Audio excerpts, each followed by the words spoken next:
Gameday Overreactions. It's that segment where we look back on the weekend and, we might have got a little bit silly, a little bit carried away while watching a game here or there. We've got a couple of calls from the Statchat boys, and then we've got a couple of calls from our subscribers on YouTube who we're really appreciating the feedback that we're getting on there and some of the comments as well. So keep those coming through. Tazza, we're turning our attention to your mob, Port Adelaide. 0-5. Mm-hmm. The memes were flying thick and fast in the group chat on the weekend about that. Is Ken Hinkley the worst coach in the competition? And the other shout, Ken Hinkley's getting the sack after they lose to the Eagles next weekend. As a Port Adelaide supporter, give us your thoughts on that. Are we overreacting? What's happening here? No, absolutely not. I'm hearing a lot of conjecture about other coaches in the comp, but I'm hearing bugger all about Hinkley, and it absolutely shocks me. I'm hearing it about Simpson. I'm hearing it about Leon Cameron, but Hinkley is. Look at that squad there. Yeah, there's been a couple of injuries, but he's just doing nothing with it. He's definitely in the conversation as the worst coach in the comp.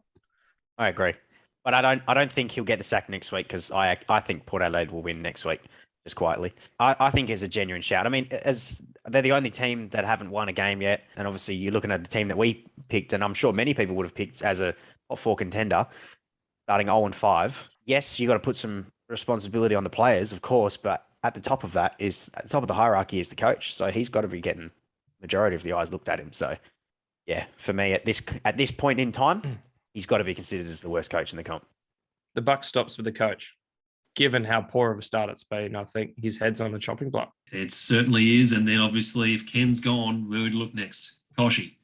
Koshy's got to be in the firing line. Yeah. If the Eagles beat Port, it needs a top-down, just rebuild, redo it, start again, blow it up. Bring in the Sunrise cash cow. That's what we're talking about. Anyone to do better than Koshy at this point? Surely the cash cow's got a few more tricks up his sleeve.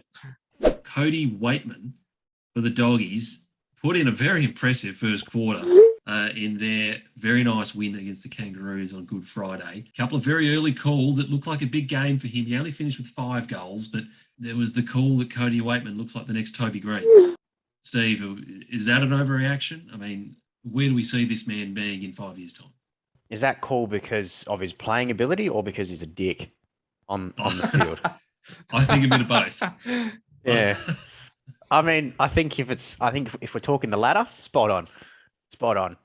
I don't know. I think there's better small forwards out there than him that would sort of match Toby Green a little bit better. Yeah, I'd say that's a little bit of an overreaction there. I don't think there's a forward in the game that polarizes opinion as much as Toby Green does.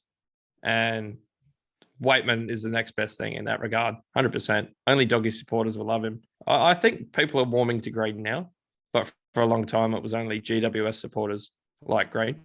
Oh yeah, probably not talent-wise, but in being an absolute pest, 100%. He's right on par.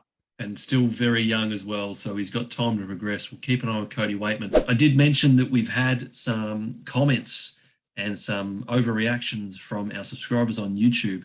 None more so than our good friend Justin Timberlake's brother, who watches from the States and he keeps an eye on the footy and he just wants to talk footy, and we love that. But the one that I wanted to touch on, he's locked in 3/4 of his finals teams already. Maybe a bit of an overreaction, so we'll go through it.